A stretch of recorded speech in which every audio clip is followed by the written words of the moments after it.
Dale.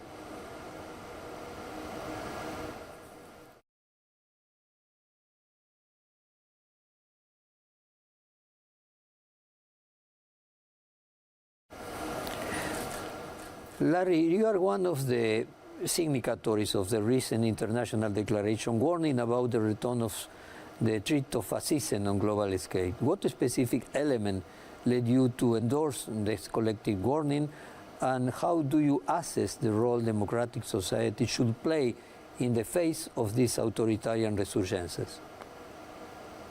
Well, thank you. We see a growing trend toward authoritarianism of an extreme and personalistic nature, with intense violation of civil liberties and elevation of the personality of the leader to a kind of exalted and unquestioned position, intolerance of minorities and of pluralism and of dissent, kind of exaltation of the nation in a very ethnocentric way. It's got a lot of fascistic properties to it.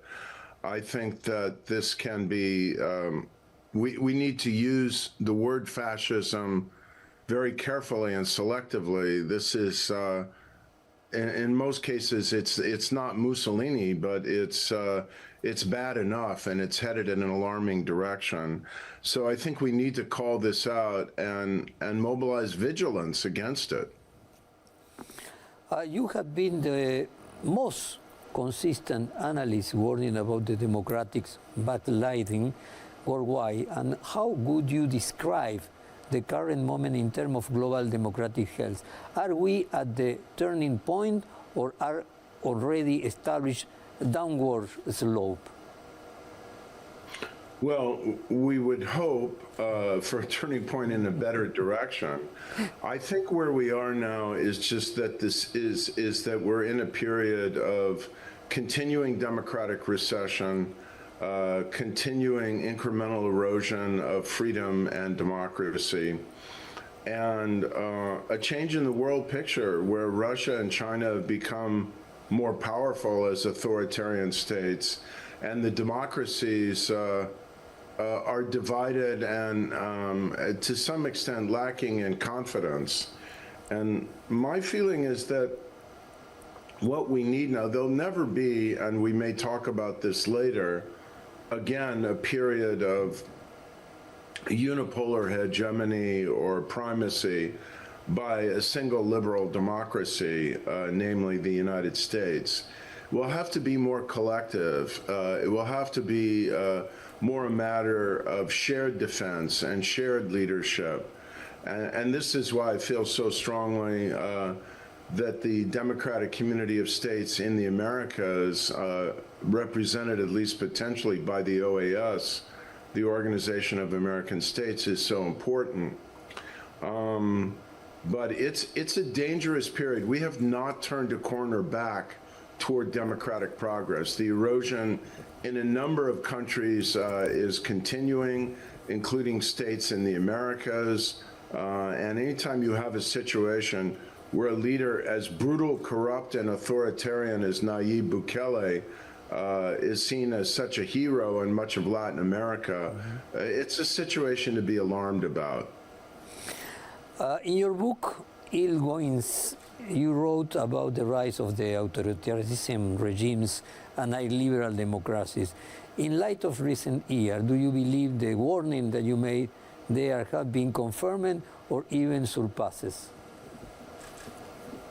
Well, unfortunately, I think the warnings I issued in my book, Ill Winds, which is already about six years old, have certainly been confirmed. Are they being surpassed? Well, certainly the worst dimensions of them, I think, are starting to be realized. We're almost living in an Orwellian situation now in the United States, where Trump doesn't like the reports of employment statistics in the United States, and he just fires the head of the Bureau of Labor Statistics. as much reporting has indicated, this is how countries like Greece and Argentina fell into hyperinflation and fiscal insanity by not wanting to hear objective economic data and just politicizing everything. You've got him persecuting his opponents. He's now threatening to prosecute the independent prosecutor who, within the law and the Constitution, was investigating his previous wrongdoing, including on January 6th. And you have the spread of this kind of mentality of revenge and concentration and abuse of power to many other countries in the world. You have a war on the press and civil society continuing to go on in what has been the world's largest democracy, India. You have political chaos in Peru. You have a former guerrilla in President Petro in Colombia who is abusing and concentrating power. People worry about the future of free and fair elections there. You've got China trying to insinuate itself into greater political and authoritarian influence and information control in so many countries around the world. It's at least continuing in as worrisome and dangerous a direction as I noted in 2019. Professor, in many contemporary authoritarian contexts, we are witnessing the resurgence of an extremal and traditionalist vision of masculinity, accompanied by attempts to discipline gender, sexuality, and social roles through the state intervention. How do you interpret this phenomenon, and what role does it play in the political project of these illiberal movements? Well, illiberalism is intolerance of diversity, intolerance of change, intolerance of inclusion, intolerance of equality. And if you look at the history of deeply authoritarian and even fascist regimes, the intolerance of sexual minorities and gender equality has often been a leading element of this. Of course, Hitler put gay and lesbian people in concentration camps. China, as you know, is now pushing an extreme hyperactive form of masculinity. And authoritarian and fascistic regimes, they exalt a superficial sense of strength and domination, and they easily fall back on gender stereotypes to translate this into sexist and male dominating roles. So images of muscularity, of strength, of traditionalism, of male domination, of women, serving men and serving the state by retreating to their traditional roles. These often are part of the package of illiberal tolerance of social progress and diversity. And they go along with intolerance of racial and religious minorities, of people who may have physical disabilities. It's bigotry in so many forms. Professor, the growing spread of fake news, conspiracy theories, and disinformation, often amplified by social media and political actors, appear to be eroding public trust in democracy processes. What impact do you believe this phenomenon has on the institutional strength of contemporary democracies, and what strategy could contract without compromising the freedom of expression?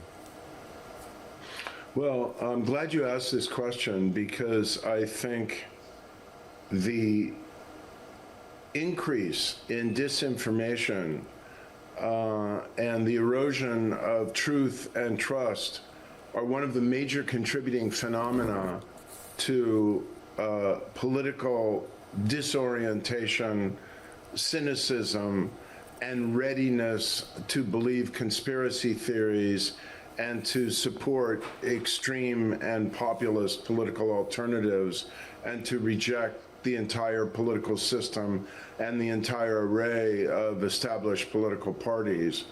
And of course, this disinformation is being pushed not just by a variety of malign political entrepreneurs, but by powerful states and actors that want to destabilize democracy, with Russia being a major instance here in their asymmetric war, their information war on democracy. I think, tragically, the social media companies, companies like Meta, which owns Facebook, but some of the others as well, Google and so on, they've not done a very good job of moderating their own content and of being vigilant about trying to rein in organized efforts at disinformation.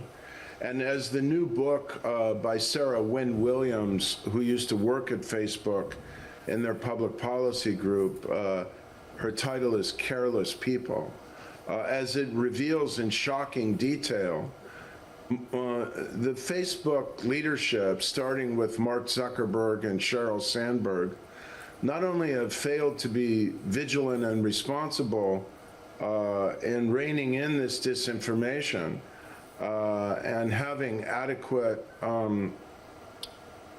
staff to identify and remove this kind of organized malign content, but they've even welcomed it, because when people get outraged and angry and intensely motivated by outrageous false content and organized conspiracy theorizing, it draws more people to the platform, and it fixates attention on the platform, and they make more money by selling more ads and collecting more data by having the users, by having more users and having users spend more time on their platform.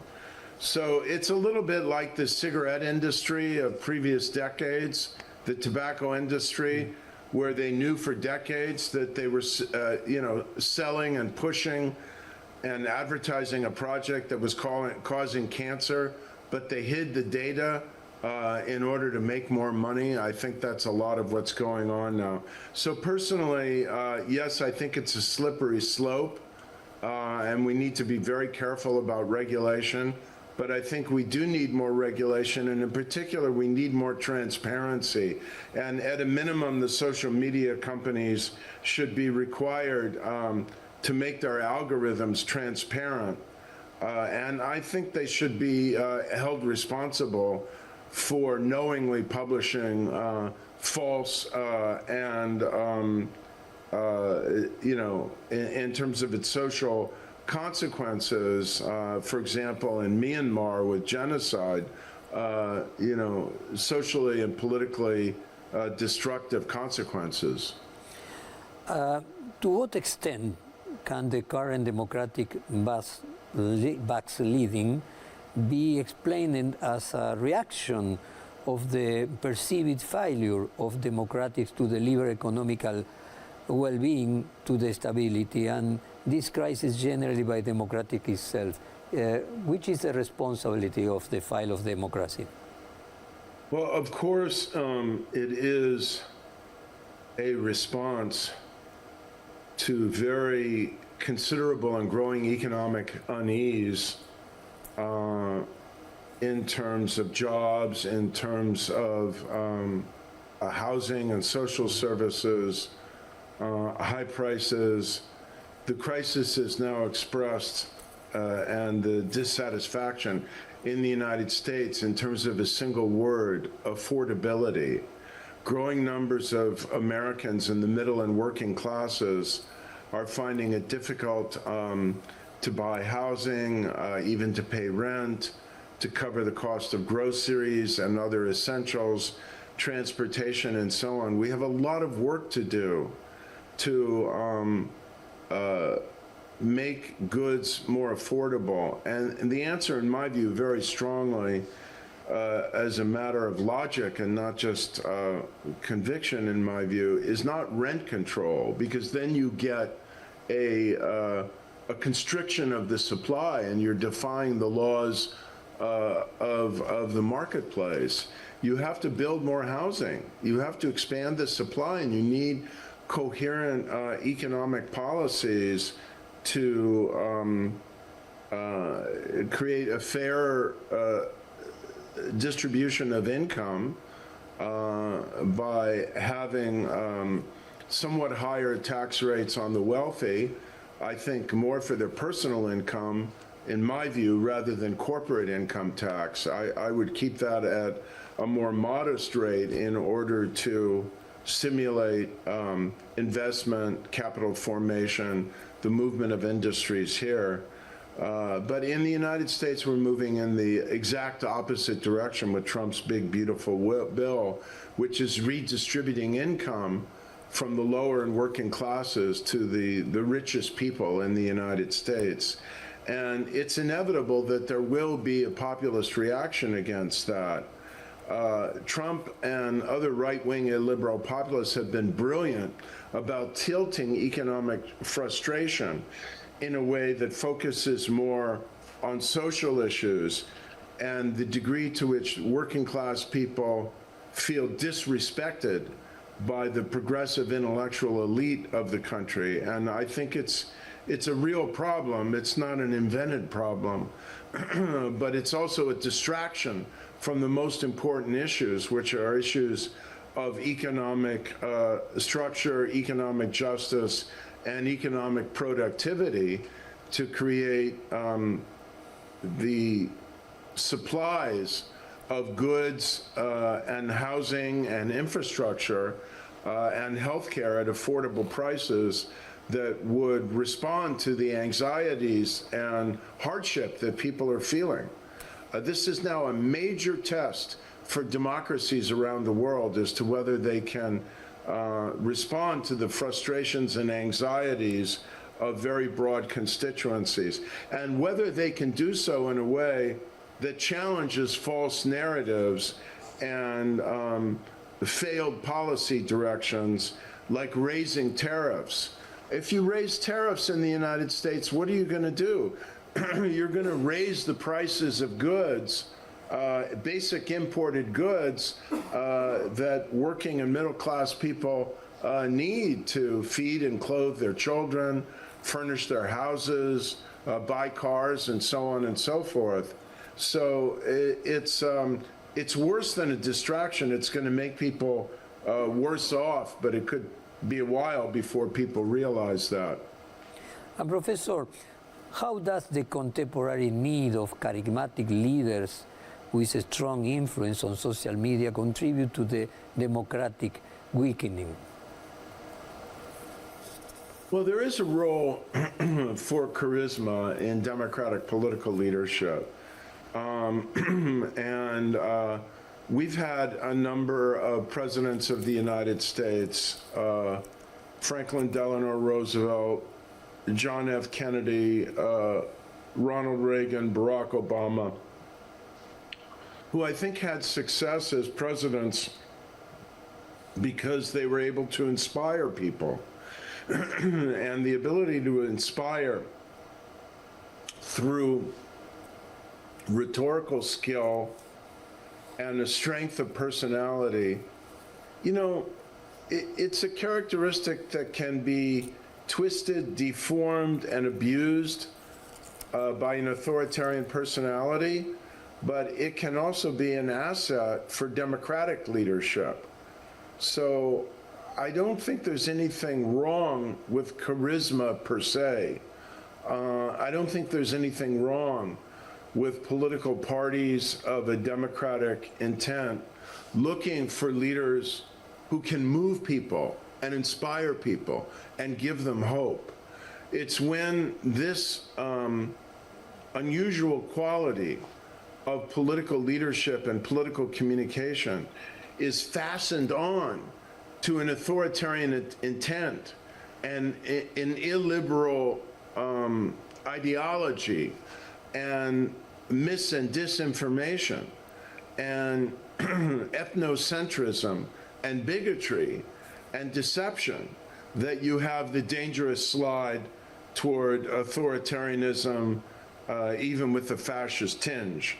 So whenever we see charisma, you know, we need to evaluate the political program that is attached to it and the tone of communication as to whether it's honest, open, liberal, inclusive, or whether it's in a fascistic or Peronist nature, asking people to surrender their critical faculties and just engage in all-consuming submission to the will of the leader.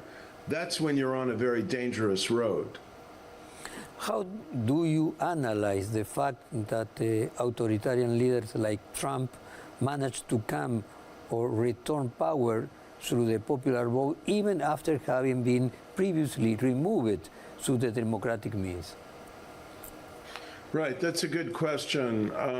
I think that we should not overinterpret, overstate the political meaning in the United States of Trump's election.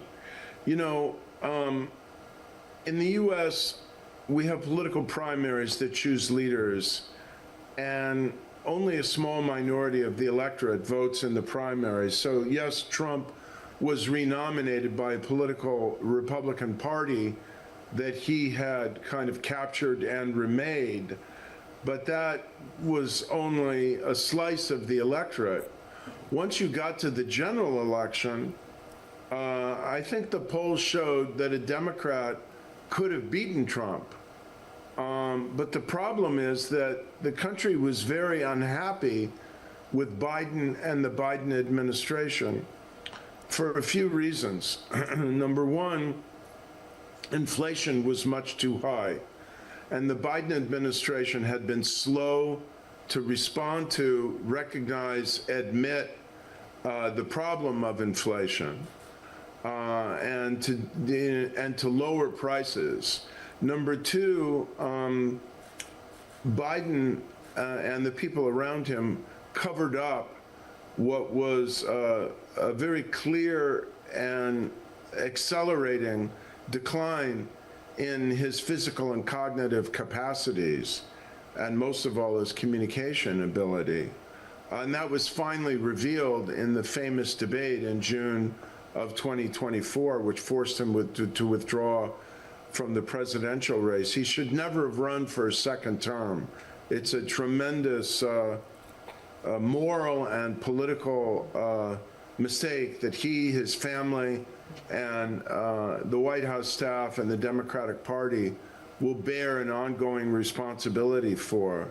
And then third, by the time he got out, there was only one possibility to replace him, which is this vice president, who was a candidate, you know, had some good qualities, but was not the strongest candidate for president, was not the candidate who I think would have been the nominee if there'd been an open contest in 2023. And she didn't have the time to develop an agenda that really would win over the American people. She was running too much on the status quo, which was failed. So in the United States, you know, we have two political parties, two presidential candidates. One of them was going to win, and this was a change election, and Trump was the change candidate. You have written about the unitarian executive theory promoted by conservative sectors in the United States. Could you explain how this doctrine contributes to the concentration of presidential power and why it represents a risk for democracy? Right. The theory of the unitary executive is a very, in my view, twisted and unsustainable argument or interpretation of the Constitution, which says that the executive branch is one person, the President of the United States, and he can do whatever he wants, whenever he wants. And, you know, if you look at the history of the formation of the United States, beginning with our revolution in 1776, we were very explicit in saying, our founders, that we didn't want a king. This is why the protests against Trump's abuse of power in the last few months have gone under the theme, no kings. And why the major protests on June 15th all over the United States, in which 6 to 8 million people came out in the streets to protest in some 2,000 communities across the U.S., why this was labeled No King's Day. So the theory of the unitary executive is trying to create a king and say that he can remove any regulatory official, order any cabinet agency, fire any oversight agent like the inspectors general of many cabinet departments and so on, even if it's done for authoritarian and corrupt purposes. No one can challenge him. This is not what the Constitution intends. It's not what a number of very specific laws provide for and forbid.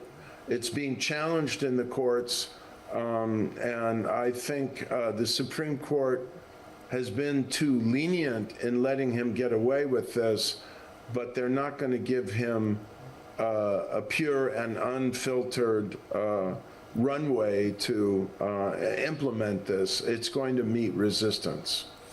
Professor, in the recent months, there have been episodes of political violence and intimidation in the United States, such as the assassination of a senator and her husband, and pursuits on Republican legislators. Do you see that growing pattern of political violence in the country, and what dangers that dispose for American democracy? Well, of course, it's a matter of very acute concern to people in the United States in general, and to analysts and politicians who want to defend our democracy. The senator who was assassinated, and her husband, was a Minnesota state senator, not a United States senator, a state legislator. But the tragedy is not diminished by the fact that she was, quote, only a state legislator. It was a horrible crime.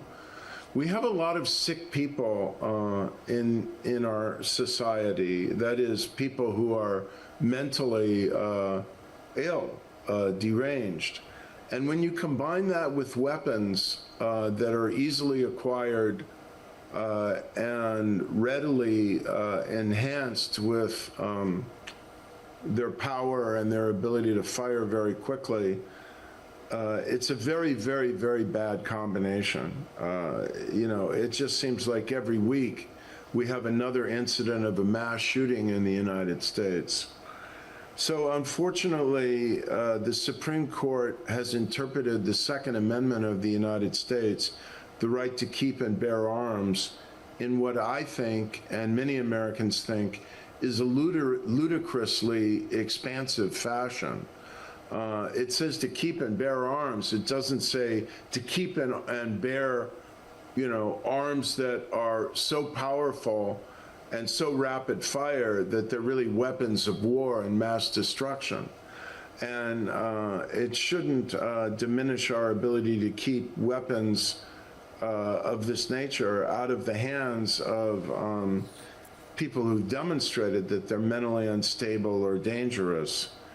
So this is one part of the problem. The second part of the problem is the extreme level of political polarization, venom, and hyperbole that pervades social media right now, and even some other forms of communication, so that people who are emotionally disturbed or don't have much of a life except, you know, the world they live in conspiracy theorizing and social media, get worked up to a fever pitch of intensity, and then decide to grab a weapon and do something to release their vengeance and anger and frustration. So we have to not only work on the mental health aspect of this and the access to weapons part of this, and the failure to regulate weapons in the United States. We have to work on the political climate of intense and murderous polarization that is giving a kind of incitement or permissive atmosphere to these kinds of acts. Professor, what is your view of the role of Elon Musk has played in United States public spheres, his initial connection and subsequent distance from Trump, and the controversies surrounding him, including accusation related with the mention of the Epstein list? So I think we always have a dangerous situation when wealth and power fuse in too intimate a fashion. Elon Musk is the richest man in the United States and in the world. One can admire his business success in the car industry, Tesla, in developing the space industry, SpaceX. But democracy is about constraining the concentration of power and about separations of power, checks and balances, and equal access to power. And so it's a dangerous thing when you turn to the richest man in the United States or the world and give him kind of unaccountable power to monitor and purge government agencies. That should never have happened.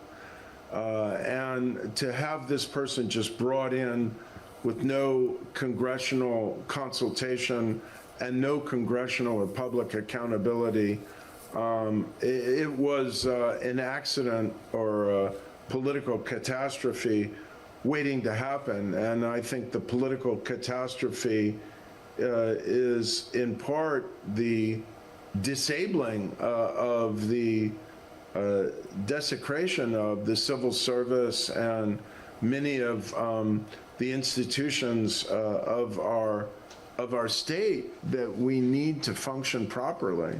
You can argue that the U.S. Agency for International Development was poorly structured, inefficient, needed a radical restructuring. Even many people who believe strongly in the need for the U.S. to lead in the distribution of foreign assistance believe that, but to just take a sledgehammer and destroy it, and to have the richest man in the world sending his personal agents into government ministries and data files to capture or download the data of millions, potentially tens of millions, potentially in the case of the Treasury Department and its files, 100 or 200 million Americans. This is an intolerable and outrageous violation of privacy, of due process, and many other constitutional rights and constraints. So I'm glad he's out of government now. I'd like to see the Department of Government Efficiency, DOGE, dismantled. And as for the controversy or the battle of egos between Trump and Musk, I think a lot of people feel like they deserve each other. Professor, you have stated that concerning respect China is not so much in the communism nature, but in the Leninist structure. Could you explain for our audience what this distinction entails and why you believe the Leninist model represents a greater threat for global democracy than other forms of authoritarianism? I'm not sure I understood that question. Let me repeat. You have stated that concerning aspect of China is not so much its communist nature, but the Leninist structure. Yeah. So yeah, you look at China, you don't see communism. I mean, there's still a Politburo, a Central Committee, you know, a red book with Xi Jinping thought and all of this gesture toward Marxism, Leninism, but nobody believes it, right? It's an authoritarian state capitalist system. And so the danger is the Leninist element of centralized political control. And ultimately at the apex, one man who is the, you know, the absolute leader now, no one can challenge him, and who's handpicked all the members of the Politburo and then the more smaller concentric circle of power, the Politburo Standing Committee. This is a classic Leninist structure. And the efforts at propaganda, terror, the demands for absolute loyalty, the purges, all of this, the United Front and its effort to spread propaganda and deceive and co-opt and so on, all of these are classic Leninist tactics. And now you're adding these Leninist tactics of utter and total domination to the technological growth of a surveillance state that is extremely sophisticated, with cameras on every corner and digital intrusion into people's lives through their social media and their mobile phones and the electronic payment system, and the mashing up of all of this information into an integrated system of monitoring and control using artificial intelligence, and then the ambition for external domination in East Asia and more broadly, and the neo-colonialism that flows from China's Belt and Road Initiative and its debt diplomacy, its quest for ever more control of infrastructure and global trade. It's an extremely dangerous combination. There's nothing much communist about it, Marxist about it, in an ideological sense, but it's very deeply authoritarian to the point of neo-totalitarian and really aggressive and imperialistic. And Professor, in this context of democracy backsliding and the risk of authoritarian leaderships in United States and Russia and China, do you consider that European Union can play a leading role as a guarantor to protect democratic values, and what institutional strengths and limitations that is faced today in assuming the leadership in defending liberal democracy at international level? Yeah, I think not only can the European Union play a stronger role, it really must. We're now in a period where we can no longer rely on the United States to be the leader of the free world. I hope for, aspire for, and am working for a time when the United States will return to its historic role of pursuing and defending and promoting democratic values and institutions and movements around the world. But this is not something that Donald Trump cares about right now. And even if we return to a period, whether under a Republican president or a Democratic president, where the U.S. is aligned with a foreign policy for democracy, freedom, good governance, human rights, the United States doesn't have the power that it did, you know, relative to other countries in the world 20 or 30 years ago, to just kind of be the dominant force in this regard. And the world is tired of not just hegemony, but even a kind of unilateral primacy. It's got to be more shared. It's got to be more distributed. We need the European Union to do more in supporting democracy, including through grants and assistance, to do more diplomatically, to defend democratic principles and human rights. We need Japan to step up to the plate here. It's been extremely reticent in its foreign policy. And more generally, I think we need, you know, what was once called the Community of Democracies. It's still an organization, actually, based in Poland, to be a real thing. We need a network, a collection of democracies to say, look, we're not going to all have one foreign policy. We have differences of interest and so on. But there's certain basic principles, basic values that we're going to defend at the United Nations, in the United Nations Human Rights Council, and in other forums where we stand together for the defense of human rights, for the release of political prisoners, against aggression, as in Ukraine, and so on and so forth. And if I may say so, we really need for this to happen in the Americas. And again, I'll say it a second time, for the Organization of American States to play a more forward-leaning role in this regard.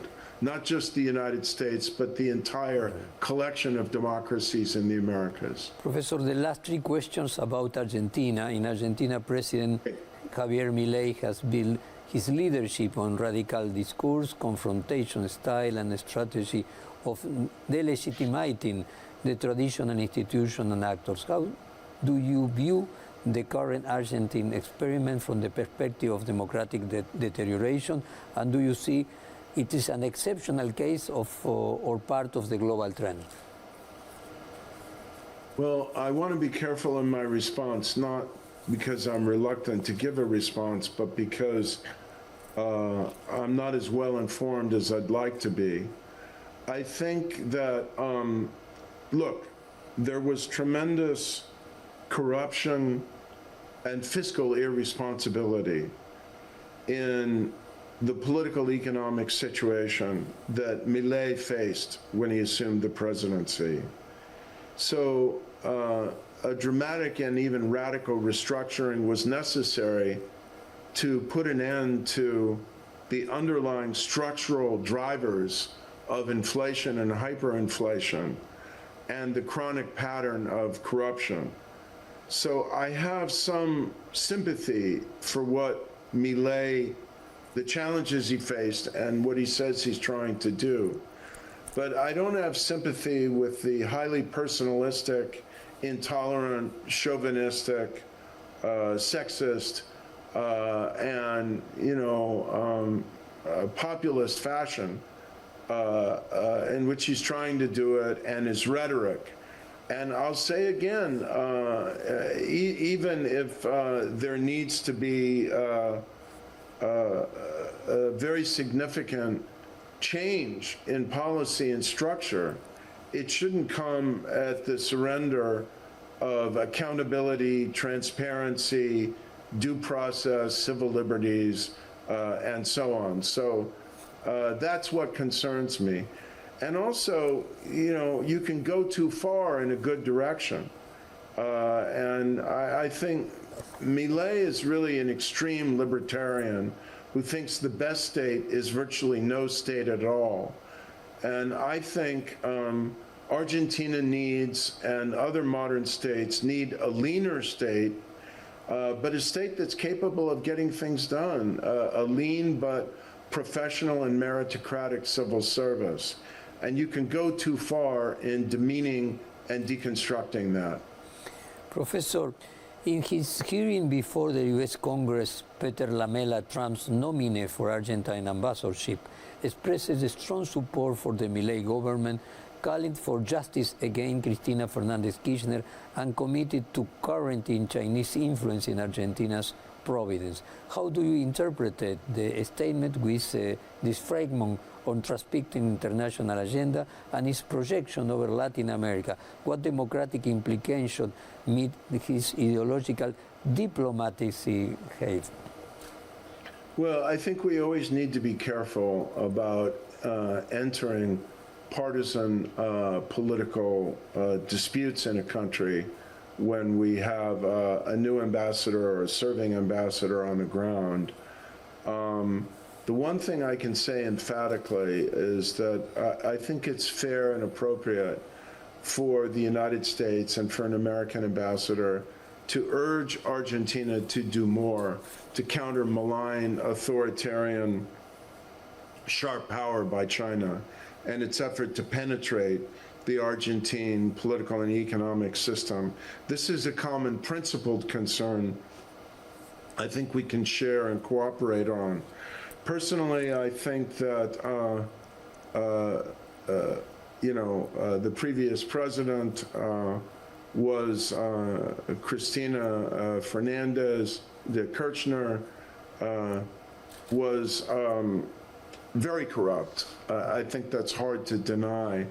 But I don't think it's a good idea for the United States to get into a partisan war between, the Peronista party and the current party, the past president and the current president.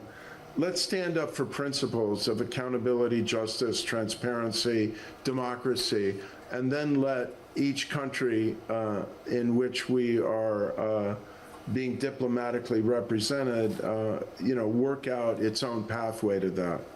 And Professor, the last question. In certain sectors of U.S. politics, there seems to be a resurgence of the viewing of Latin America as its patriarch, with intervention, paternalistic attitude, reminiscent de past era. For example, in Brazil, with Lula and 50% of the taxes.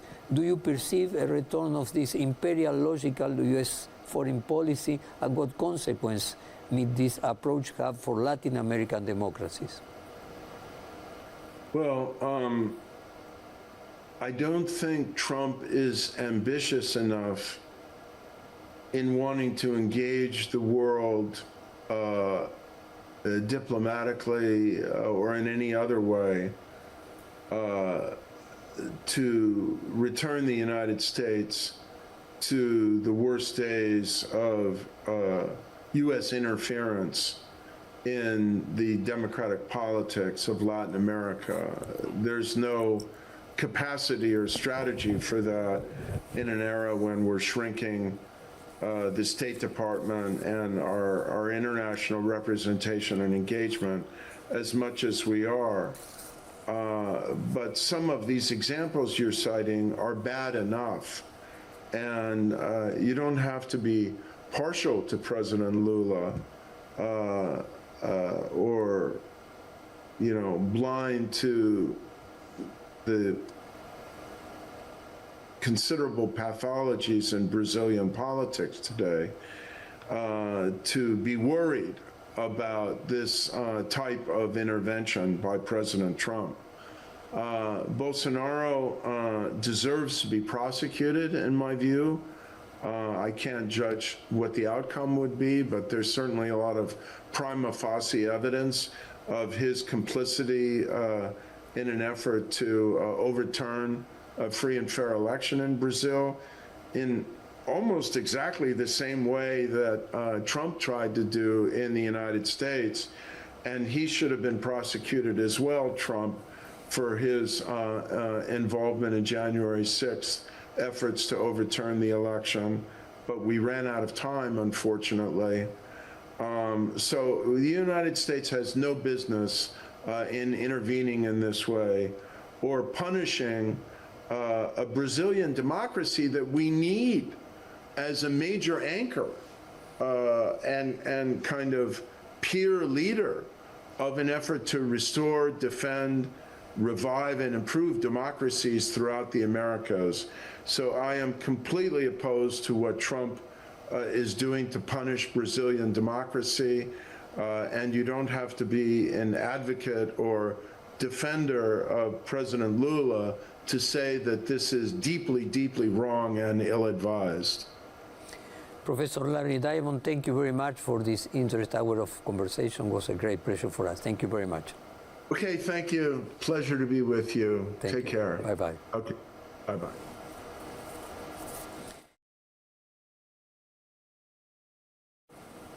Minutos.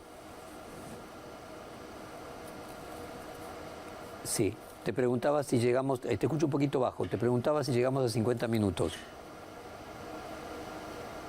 Justo, bueno, le robamos 5 minutos. Listo, te liberamos. La foto de parado no se pudo hacer, así que no te... pero se quedó bien la sentada. Bárbaro, bárbaro. Bueno, tendríamos que comenzar a grabar en español entonces.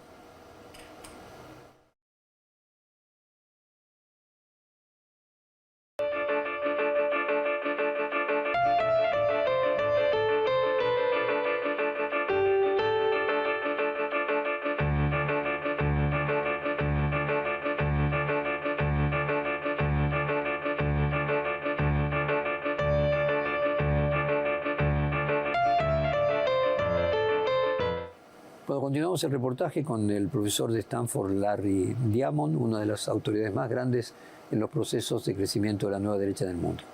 Últimas 3 preguntas sobre la Argentina, profesor. En el caso de nuestro país, el presidente Javier Milei ha construido su liderazgo sobre un discurso radicalizado, un estilo confrontativo y una estrategia de deslegitimación de las instituciones y los actores tradicionales. ¿Cómo observa usted el experimento argentino actual desde la perspectiva del deterioro democrático y si le parece que es un caso excepcional o parte de una tendencia mundial? Quiero ser cuidadoso con mi respuesta, no porque me niegue a darla, sino porque no estoy tan bien informado como me gustaría. A ver, había una corrupción enorme y una irresponsabilidad fiscal muy seria en la situación político-económica que Milei enfrentó al asumir la presidencia. Por lo tanto, una reestructuración drástica, incluso radical, era necesaria para poner fin a los factores estructurales que alimentaban la inflación, la hiperinflación y el patrón crónico de corrupción. Así que tengo cierta simpatía por los desafíos que Milei enfrentó y por lo que él dice que intenta hacer.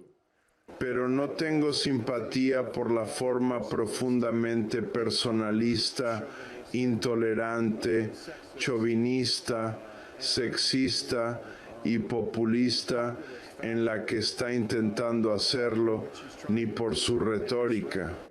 Y vuelvo a decir, aunque sea necesario un cambio muy significativo en la política y en la estructura del Estado, ese cambio no debería venir acompañado de una renuncia a la rendición de cuentas, a la transparencia, al debido proceso, a las libertades civiles y demás garantías. Eso es lo que me preocupa. Además, uno puede ir demasiado lejos incluso en una dirección correcta. Y creo que Milei es un libertario extremo que piensa que el mejor Estado es prácticamente la ausencia total del Estado. Y creo que Argentina y otros estados modernos necesitan un Estado más ágil, pero un Estado que sea capaz de hacer las cosas, un servicio civil ágil pero profesional y meritocrático. Y se puede ir demasiado lejos en despreciar y desmantelar eso. En su audiencia ante el Congreso norteamericano, Peter Lamelas, candidato de Trump a la embajada de la Argentina, expresó su fuerte respaldo al gobierno de Milei, pidió justicia contra Cristina Kirchner, se comprometió con contrarrestar la influencia china en las provincias argentinas. ¿Cómo interpreta usted estas declaraciones en el marco de la agenda internacional del trumpismo y su proyección sobre América Latina? ¿Qué implicancias democráticas puede tener una especie de diplomática ideológica? Bueno, creo que siempre debemos ser cuidadosos al intervenir en disputas políticas partidarias dentro de un país cuando tenemos un nuevo embajador o un embajador en funciones. Lo que sí puedo decir enfáticamente es que creo que es justo y apropiado que Estados Unidos y un embajador estadounidense aliente a Argentina a hacer más para contrarrestar el poder autoritario maligno de China y sus esfuerzos por penetrar en el sistema político y económico argentino. Esta es una preocupación de principios que creo que podemos compartir y cooperar. En lo personal, creo que la expresidenta Cristina Fernández de Kirchner fue muy corrupta. Creo que eso es difícil de negar. Pero no creo que sea una buena idea que Estados Unidos se involucre en una guerra partidaria entre el partido peronista y el partido actual, entre la expresidenta y el presidente actual. Defendamos los principios de rendición de cuentas, justicia, transparencia y democracia, y luego permitamos que cada país en el que estamos diplomáticamente representados trace su propio camino hacia esos principios. En ciertos sectores de la política norteamericana aparece resurgir una mirada hacia América Latina como su patio trasero, con actitudes intervencionistas o paternalistas que remiten a épocas pasadas, o concretamente, como el caso de Brasil, imponiéndole aranceles del 50% y cancelándole la visa a los miembros de su Suprema Corte de Justicia. ¿Prevé usted un regreso de esta lógica imperial de la política norteamericana y qué consecuencias puede tener para las democracias latinoamericanas este tipo de enfoque?